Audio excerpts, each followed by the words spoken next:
السلام علیکم ورحمۃ اللہ وبرکاتہ۔ بسم اللہ الرحمن الرحیم۔ حضرات، دوسرے پارے کی تلاوت کی جا رہی ہے۔ جیسا کہ میں آپ کے کچھ خاص عنوانوں کی طرف میں ہائی لائٹ کر رہا ہوں جو موجودہ اس میں دیکھیے۔ آج باطل طاقتیں بڑے عروج پہ ہیں اور وہ کامیاب بھی ہو رہے۔ تو کبھی سوچتے کہ باطل طاقتیں ہیں اور کام کر رہے ہیں اور وہ کامیابی کی طرف بھی جا رہے ہیں، ہم حق رکھتے ہوئے کیوں پیچھے؟ قرآن کے ابتدائی سوروں کے اندر تحویل قبلہ وغیرہ کی جو مثال دے کر قرآن ایک پیغام دینا چاہ رہا ہے۔ پیغام بڑا اہم ہے، بہت غور سوچیے۔ یہ ایک بات ذہن میں رکھ لیجئے، باطل جب بھی بڑے عروج سے ابھرتا ہے، بڑی تیزی سے ابھرے گا۔ اگر ایک معنی میں سیدھے سادے لفظ سے ہمیں سمجھنا ہے، ہم اس وقت پر مکی دور سے گزر رہے ہیں مسلمان، اس وقت پر ہم مکی دور سے گزر رہے ہیں۔ لیکن یاد رکھیں کہ باطل کا جب بھی عروج ہوتا ہے، یہ ایک عروج کے بعد اس کا زوال ہونا ضروری ہو جاتا ہے اور وہ کبھی کامیاب نہیں ہوتا ہے۔ یقیناً وہ زوال ہوگا، اندھیرا کبھی بھی ایک دن روشنی لے کر آئے گا۔ ظالم جو ہوتا ہے بڑا بزدل ہوتا ہے، ہمیشہ یاد رکھیے، اور اس سے ہمیں فکر کرنے کی ضرورت نہیں ہے۔ لیکن حق کو کامیاب بنانے کے لیے اللہ تعالیٰ نے کہا کہ ہماری اور آپ کی ذمہ داری کیا ہے۔ ایک چھوٹی سی مثال دیتا ہوں۔ 9 سال کے پیریڈ میں یہ جو حکومت آئی ہے، 9 سال کے پیریڈ میں اس ملک کے باشندوں کی ذہنیت کو تبدیل کر دیا۔ آپ دیکھیں گے، آپ ذہنیت کو تبدیل کر دیا۔ کیا وجہ ہے؟ گراؤنڈ ورک کو ایسا کام کیے، گراؤنڈ ورک کام کیے۔ آج ہم حق رکھتے ہوئے گراؤنڈ ورک ہمارے اندر نہیں ہے، گراؤنڈ ورک ہمارے اندر نہیں ہے، جس کی وجہ سے ہم ناکام۔ اس کی مثال دے رہا ہوں۔ تحویل قبلہ ہوا، آپ کو معلوم ہے، پہلے بیت المقدس کی طرف ہمارا قبلہ تھا، پھر اس کے بعد 1.5-2.5 مہینے کے بعد ہجرت کے بعد تبدیل ہوا قبلہ۔ اس کے کیا ریزن سے بتائے گے؟ اس میں کیا پیغام ہے آج ہمارے لیے؟ تبدیل قبلہ کا مقصد یہی تھا، اللہ تعالیٰ اس امت کو ایک متحد بنانا چاہتا تھا، امت وسط بنانا چاہتا تھا، اور اس بنیاد پر ایک ہو کر کام کرو تم۔ لیکن اس کو ہم نے نظر انداز کر دیا۔ آج ہم جماعتوں میں کام کر رہے ہیں، بٹے ہوئے ہیں، متحد نہیں ہو رہے ہیں۔ لیکن ذرا سا سوچے تو کام کی نوعیت ایک ہے، لیکن ہمارے اندر کچھ ذہنی طرح سے پھیلے ہوئے۔ تبلیغی جماعت ہے، کام کر رہی ہے اپنی جگہوں پہ، قریوں میں جا کر اللہ کے بندوں کو دین کی طرف بلا رہی ہے، کلمہ پڑھا رہی ہے، بہت اچھا کام کر رہی ہے۔ جماعت اسلامی، اس کا ایم یہ ہے کہ یہ ساری کائنات اللہ کی ہے، تو لہذا اس زمین پر بھی اللہ ہی کا قانون چلنا چاہیے۔ اس بنیاد پہ کام ہو رہا ہے۔ اور اہل حدیث سے وہ بھی کام کر رہے ہیں کہ انسانوں کو شرک و بدعت سے، گمراہی سے بچا کر ایک نیک ٹریک پہ لائے۔ یہ سب کام کر رہے ہیں الحمدللہ، اس میں کوئی شک نہیں۔ سب کا قرآن ایک، سب کا نبی ایک، سب کا کعبہ ایک، سب کا کام ایک ہی ہے، لیکن سب اللہ کے لیے کر رہے ہیں، آخرت کی نجات کے لیے کر رہے ہیں، اور اختلافات میں بٹے ہوئے۔ یہی کمزوری کو دشمن نے عکس کیا کہ یہ ڈیوائیڈڈ ہو گئے ہیں، ان کو جو چاہے کر سکتے ہیں۔ اگر کلمے کی بنیاد پر ہم متحد ہو جائیں، یقین جانیے کہ آج ہمارا ریولیوشن آ سکتا ہے۔ یہ مکی دور کے حوالے سے کہتا ہوں، مکی دور میں ہر قسم کے الغاء نبی کریم صلی اللہ علیہ وسلم پہ ہونے لگے۔ سارے کفار مکہ کو نبی کریم صلی اللہ علیہ وسلم نے جمع کر کے کہا، میرے بھائیوں، میں ایک کلمے کی تمہیں دعوت دے رہا ہوں، کلمۃ واحد، ایک ہی کلمے کی بات کہہ رہا ہوں۔ اگر اس کلمے کو مان لیں گے، عرب پوری دنیا میں طاقتور بنیں گے، دوسری قومیں جزیہ دے کر یہاں رہیں گی۔ لوگوں نے کہا آپ اتنے سچے ہیں، آپ کی سو بات کو ماننے کے لیے تیار۔ آپ کس بنیاد پر متحد کیا؟ اللہ کلمے کی بنیاد پر متحد کیا، آخرت کی بنیاد پر متحد کیا، جنت کے حصول کی بنیاد پر کیا۔ ہم سب اس بنیاد پر گراؤنڈ ورک کار کریں، خدا کے بندوں تک ان کو پیغام پہنچائیں۔ وہ دن دور نہیں ہے کہ ہمارے اندر بھی ریولیوشن لائے۔ اللہ سے دعا ہے ان آیتوں کے پس منظر میں جو بات ہمیں لینا ہے اس وقت پر، اس دور کے لیے بہت اہم ہے۔ اللہ سے دعا کریں اللہ تعالیٰ ہمیں متحد بنائے، جو کام کے لیے اللہ نے اس زمین پر ہمیں ابھارا ہے اس کام کرنے کی توفیق نصیب فرمائے۔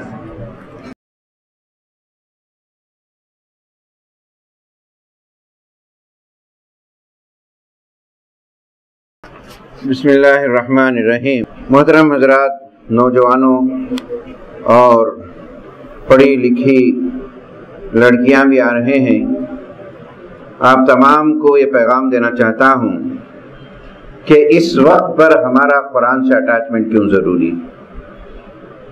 آج کے پورے حالات پر قرآن کے تعلق سے جو ہے ہم مطالعہ کریں۔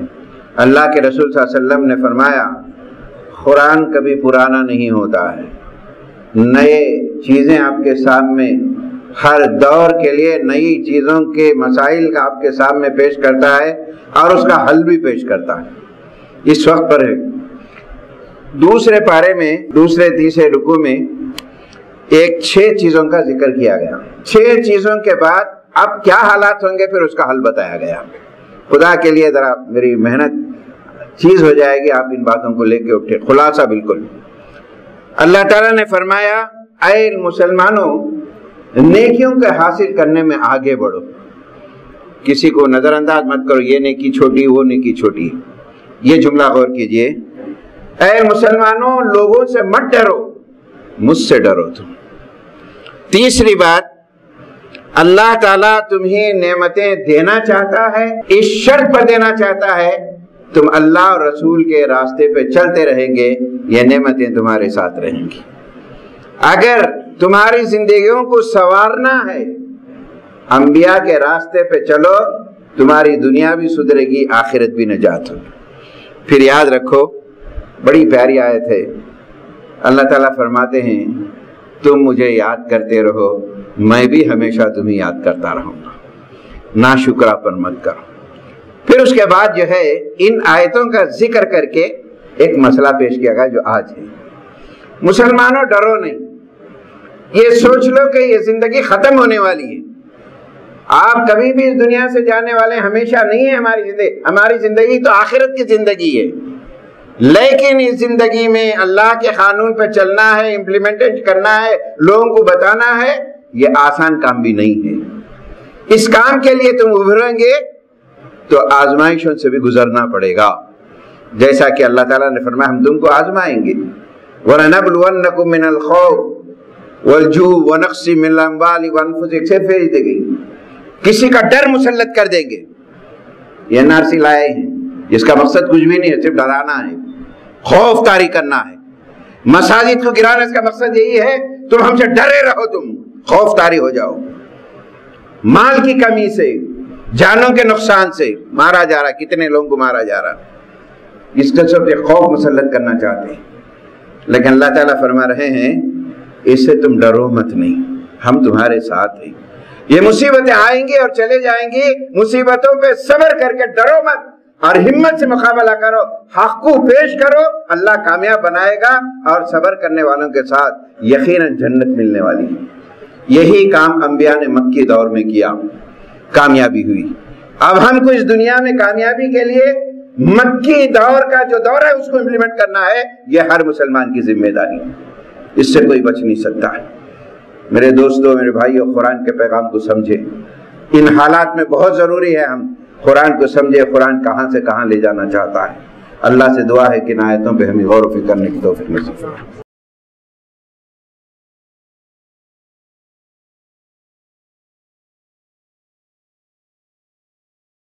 بسم اللہ الرحمن الرحیم۔ دوسرے پارے کے 6 رکوع کی ایک آیت ہے۔ پہلے کی باتیں بھی ذہن میں رکھیں، ایک سے لنک ہے، سمجھیے، اور یہ بڑی اہم ترین آیت ہے۔ اگر میں کہوں کہ اگر مسلمان ایک آیت کو بھی سمجھ جائیں تو دنیا آخرت سدھر جائے گی۔ یہ ایک ہی آیت، مفسرین نے اس آیت کے تعلق سے کہا ابواب البر، نیکیوں کے دروازے والی آیت ہے۔ اب اس آیت میں کیا کہا گیا ہے؟ مسلمانوں تم کیا کر رہے ہیں، تم کو کرنا کیا کر رہے ہیں، کیا کرنا ہے؟ یہ بڑے اہم ترین باتیں ہیں۔ دیکھیے، کہا گیا ہے کہ چند مذہبی ظاہری رسوموں کو ادا کر لینے سے تم اپنے آپ کو کامیاب سمجھتے ہو. نماز پڑھ لیے بس بہت بڑے متقی ہیں ہم، بہت بڑے پرہیزگار ہیں.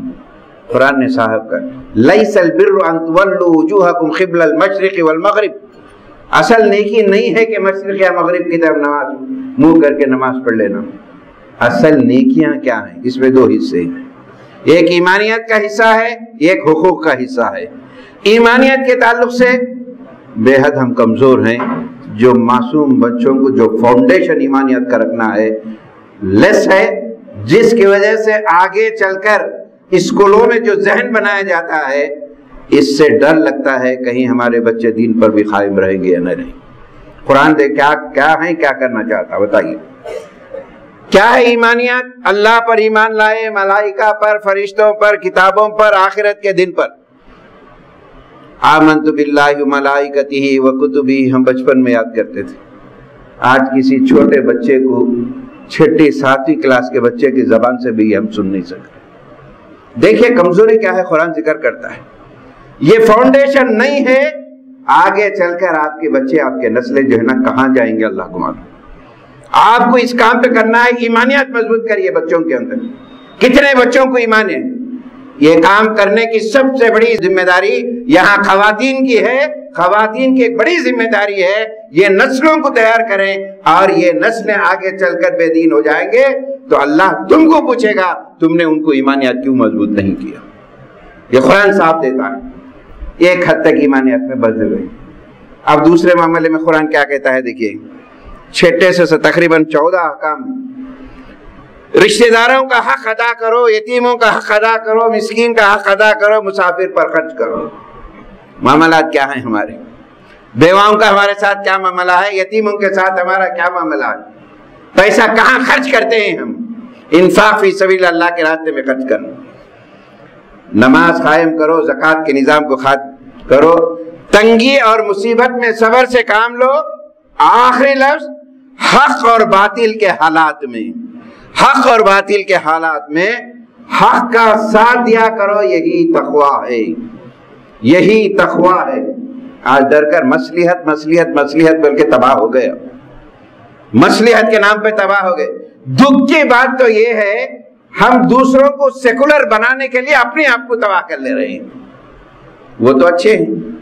یہ دیکھیں یہ بڑے اہم آیتیں میں آپ کے حوالے یہ حالات پہ حوالہ کر رہا ہوں. سوچئے آنے والے حالات کو ذہن میں رکھے. یہ آج نظام تعلیم پورا تبدیل ہو چکا ہے، امپلیمنٹیشن ہو رہا ہے. 2024-25 کے اندر پورا سلیبس چینج ہو چکا ہے.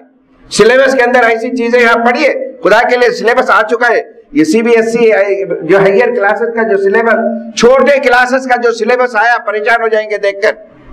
یہ ہمارے بچوں کو روز سے ہمارے گھروں کے اندر یہ ذہن اگر نہیں بنایا جائے، کل کے روز اگر گھر میں نماز بھی پڑھے تو تعجب سے پوچھیں گے کہ یہ کیا کر رہے ہیں یہ لوگ. یہ دور میں کھل کے کہہ رہا ہوں آپ کو، خدا کے لیے ان آیتوں کو سمجھیے. آپ نوجوان لڑکیوں کا کیا رویہ ہے؟ نوجوان لڑکے بے دردی کی طرف جا رہے ہیں، دین سے دور ہو رہے ہیں. کتنے لوگ جو ہے غیر مسلموں سے شادی کر رہے ہیں. ابھی اس میں بھی آئے ہیں آیتیں، کلمہ پڑھا کے کر لینا. اب قرآن میں اسی رکوع کے اندر آئے ہیں. کیا حالات ہے تمہارا، کیا تبدیلی ہے تمہارے معاشرے کے اندر؟ کہ اللہ تعالیٰ اسے چھوڑے گا؟ یہ عذاب کیوں آئے ہیں، کس وجہ سے آئے ہیں؟ میری ماں بہنوں، دوستوں، نوجوانوں، ان آیتوں کو قرآن سے پڑھیے اور اپنے آپ کو بیدار کیجئے. اللہ تعالیٰ آپ کو سنے الفاظ میں کہتا ہے اگر نہیں بیدار ہوں گے تو ہمارے حالات اچھے نہیں. اللہ سے دعا ہے اللہ تعالیٰ ہمیں ان احکام کو سمجھنے کی توفیق نصیب فرمائے.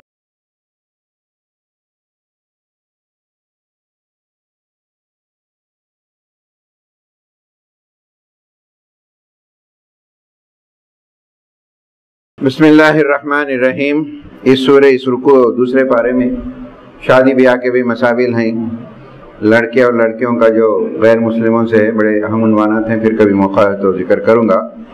ایک اور بات تیسرے پارے کے اندر میرے دوستو، آیت الکرسی. اب یہاں تھوڑا جائزہ لیں. نوجوان بچے بھی ہیں، نوجوان لڑکیاں بھی ہیں، ان کے ذمہ دار بھی ہیں. میں ان سے سوال بھی کر رہا ہوں. محاسبہ کرنے کا حکم ہے. یہ رات جو عبادت کرتے ہیں اس میں اللہ کے رسول نے فرمایا محاسبہ کرو، یعنی تم کیا کر رہے ہیں یا نہیں کر رہے ہیں. کر رہے ہیں تو بڑی اچھی بات ہے، نہیں کر رہے ہیں تو ہوشیار ہو جاؤ. محاسبہ کرنے کا حکم ہے. آیت الکرسی کی فضیلت سب جانتے ہیں، جو نبی کریم صلی اللہ علیہ وسلم نے فرمایا جو صبح پڑھا شام تک امن میں رہے گا، اگر شام میں پڑھا تو صبح تک امن میں رہے گا۔ نوجوانوں، بچیوں، کتنے لوگ ہیں جو اپنے گھروں سے نکلتے وقت پڑھ رہے ہیں؟ کتنے لوگ ہیں جو شام میں سونے سے پہلے پڑھ رہے ہیں؟ بڑا مشکل ہے، کہاں سے پڑھیں گے؟ مشکل ہے کہ ہمارا سونا کب ہوتا ہے، کس ذہنیت کے ساتھ ہوتا ہے۔ اور دوسری بات نبی کریم صلی اللہ علیہ وسلم نے فرمایا جو فرض نماز کے بعد آیت الکرسی پڑھتا ہے شیطان اس کے پاس جاتا ہی نہیں ہے۔ ایک اور حدیث میں نبی کریم صلی اللہ علیہ وسلم نے فرمایا آیت الکرسی پڑھا کرو سوائے موت کے سارے بیماریوں کا علاج۔ اب میں سوال کرتا ہوں میرے بچیوں سے، میری ماں بہنوں سے، ہر فرض نماز کے بعد سب سے پہلے تو میں سوال کرتا ہوں کتنوں کو یاد ہے؟ وہ بھی جائزہ لیں آپ کو، اگر یاد ہے تو قابل مبارکباد۔ آپ MBA پڑھے ہیں، M.Tech کرے ہیں، بڑی بڑی کتابیں بھی پڑھے ہیں، کیا یہ چھوٹا سا ٹکڑا بھی یاد ہے یا نہیں ہے آپ کو؟ اگر یاد ہے تو بہت مبارکباد ہے۔ اگر یاد ہے فرض نماز کے بعد آپ پڑھ رہے ہیں، اس میں بھی مجھے تعجب ہوتا کہاں سے پڑھیں گے ہم؟ آدھا سلام پھیرتے کہ نہیں کہ شیطان اپنے جیب میں رہتا ہے، ٹیلی فون کہاں سے پڑھتے ہیں بتائیے آپ؟ عمل ہو رہا نہیں ہو رہا؟ اور ہماری ماں بہنوں، یہ معصوم بچے تمہارے ساتھ اٹھتے بیٹھتے ہیں، کیا کیا چیزیں سکھاتے ہیں آپ؟ کبھی ان کی زبانوں سے آیت الکرسی آپ نے سکھائی؟ کبھی ان کو پڑھایا؟ ہر نماز کے بعد اس کی تاکید کی؟ اگر نہیں کرے ہیں تو میرے دوستوں کیسے کامیابی ہوگی؟ سیدھی سی بات، ایک ایسی نعمت ہمیں ملی ہے، ایک ایسی دولت ہمیں ملی ہے، اس دولت کو ہم کھو بیٹھے ہیں اور کامیابی کی امید رکھتے ہیں، تو کیسے کامیابی ہوگی؟ یہ آیت کو پڑھیے، اپنا زندگی کا اصول بنائیے۔ اللہ کے رسول نے فرمایا اس آیت، شیطان خود کھائے لیتا ہے، میں ہر ایک کے پاس چلے جاتا ہوں، گمراہ کرتا ہوں، لیکن جو آدمی فرض نماز کے بعد آیت الکرسی پڑھتا ہے میری مجال نہیں ہے کہ اس کے پاس جا کے گمراہ۔ اتنی فضیلتیں ہونے کے بعد میرے دوستوں اور ساتھیوں، یہ ایسے اگر محروم ہوتے ہیں تو بڑی بدبختی ہے، اور ہمارے معصوم بچوں کو یاد نہیں دلاتے ہیں تو یہ اللہ کے پاس کچھ اختیارات ہم کو دیے ہیں اللہ نے، کچھ اختیارات ہمیں نہیں دیے، کچھ کر نہیں سکتے، حکومت ایسا کرے ہمارے اختیار میں نہیں ہے، کچھ اختیارات ہمیں ہیں، ہم پڑھا سکتے، بول سکتے، بچوں کو بول سکتے۔ اگر یہ اختیارات کو استعمال نہ کریں، خدا کی قسم قیامت کے دن پوچھ ہونے والی ہے، اس سے کوئی بچے گا نہیں۔ اللہ سے دعا ہے اللہ اس پر ہمیں عمل کرنے کی توفیق دے۔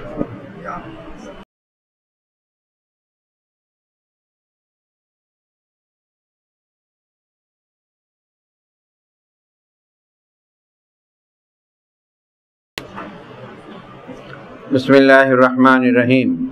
قرآن مجید کی سب سے بڑی سورت 40 رکوع پر مشتمل ہے، سورۃ البقرہ۔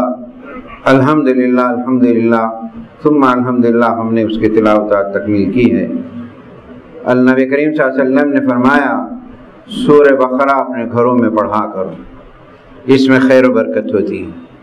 اور نبی کریم صلی اللہ علیہ وسلم نے فرمایا جس گھر میں سورہ بقرہ کی تلاوت ہوتی ہے وہاں پر شیطانوں کا بسیرا نہیں ہوتا ہے۔ ایک اور حدیث میں فرمایا کہ اپنے گھروں کو قبرستان نہ بنایا کرو، گھروں کے اندر نماز اور سورہ بقرہ کی تلاوت ہوتی، تو سورہ بقرہ کی بڑی فضیلت ہے۔ اسی طریقے سے اس کی آخری 2 آیتیں وہ بھی بڑی اہم ترین آیتیں ہیں۔ ابن عباس کی روایت ہے، ابن کثیر نے نقل کیا ہے، زمین و آسمان کی چیزوں کو پیدا کرنے سے 2000 سال پہلے اللہ تعالیٰ نے ان دونوں آیتوں کو اپنے ہاتھ سے لکھا، اور یہ اللہ کے خزانوں میں سے خزانے ہیں یہ 2 آیتیں۔ اللہ کے رسول صلی اللہ علیہ وسلم جب معراج میں گئے تو اللہ کے رسول کو اللہ نے تحفتاً دیا یہ آیتیں، اور حضور نے ہم کو امت کے طور پر یہ تحفہ دیا۔ اس آیتوں کو یاد کریں اور پڑھا کریں، اور اس میں بڑی جامع ترین دعا ہے، اور وہ دعا یہ ہے، اے اللہ بھول کر جان کر جو گناہ کیے ہیں تو ہم کو معاف فرما دے، تو گرفت نہ فرما، تو اگر پکڑا تو ہم بچ نہیں پائیں گے، اے پروردگار طاقت سے بڑھ کر ہم پر بوجھ نہ ڈال، اے پروردگار ہمارے ساتھ نرمی کر، درگزر کا معاملہ کر، تو رحم فرما، تو ہی ہمارا مولا ہے، ہمارے مکافروں کے مقابلے میں ہماری مدد فرما۔ اے اللہ یہ سورہ کی برکت سے ہم سب کو مالا مال فرما، ہمارے گھروں میں برکتوں کا نزول فرما۔ اے اللہ اس سورہ کی برکت سے ہمارے بچوں کو ہدایت نصیب فرما۔ اے اللہ اس سورت کی برکت سے ہمارے کاروبار میں ترقی نصیب فرما۔